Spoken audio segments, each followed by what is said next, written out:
Good morning, good afternoon, good evening, good night, good day to you. That's depending where you are in the world. I'm doing the nighttime devotion from the devotional Christ Triumphant.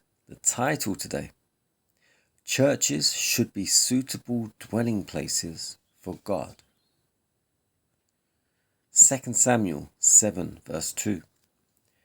The king, David, said unto Nathan the prophet, See now, I dwell in an house of cedar, but the ark of God dwelleth within curtains.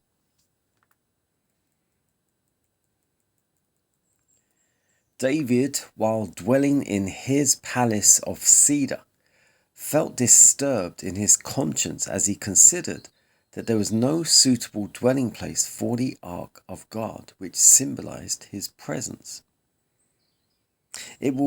It still rested in the tabernacle which had been constructed in the wilderness and borne all the way from Horeb to Jerusalem in a pilgrimage of nearly 40 years.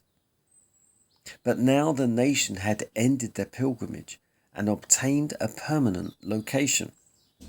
David looked around him upon the costly buildings of cedar, the homes of the inhabitants settled in the goodly land of Canaan, and conceived the idea that a temple should be built more worthy for the residence of God. The site of the building was indicated, and the most complete instructions were given, and Solomon entered upon the great work. The people that built the temple were many, and the house that they built was large and grand. And the Lord God of heaven honored them because they had built him a sanctuary where they could meet to worship him. Those that worshipped him sincerely had his blessing.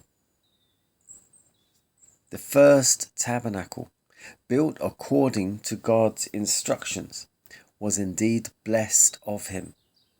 The people thus were preparing themselves to worship in the temple not made with hands, a temple in the heavens. The stones of the temple built by Solomon were all prepared at the quarry and then brought to the temple site. They came together without the sound of axe or hammer. The timbers were also fitted in the forest. The furniture was likewise brought to this house, all prepared for use. Even so, the mighty cleaver of truth has taken out a people from the quarry of the world and is fitting his people, who profess to be the children of God, for a place in his heavenly temple. We want the cleaver of truth to do its work for us. We are here as probationers, and we must pass under the hand of God. All rough edges, all rough surfaces must be removed, and we must be stones fitted for the building. We are brought into church capacity. With defects of character, but we must not retain them.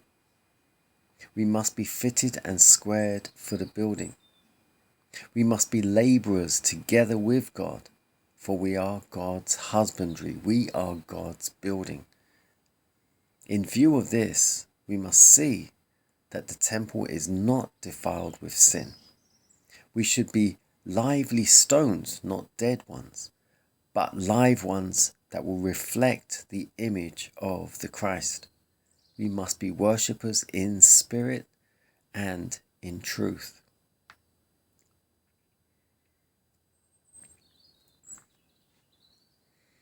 The title again: Churches should be suitable dwelling places for God. So this focuses initially on David, whom God gave the plan to build the temple, the first temple.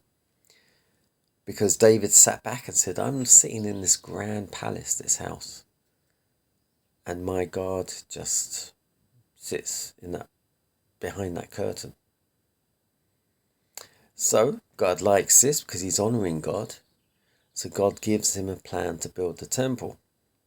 But then, as we have said already, it's not David that builds the temple. It then goes on to Solomon to build the temple. And Solomon does it in such a way that he doesn't defile the temple even before it's built.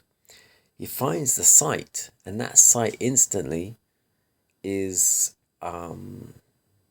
sanctified, you could say.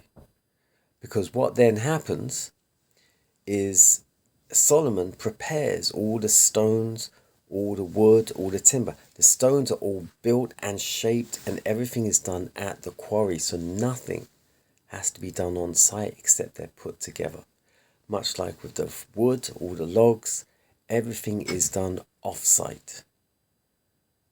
And then it moves on to how we as a people must be prepared before we come to the sanctuary, before we come to the heavenly sanctuary.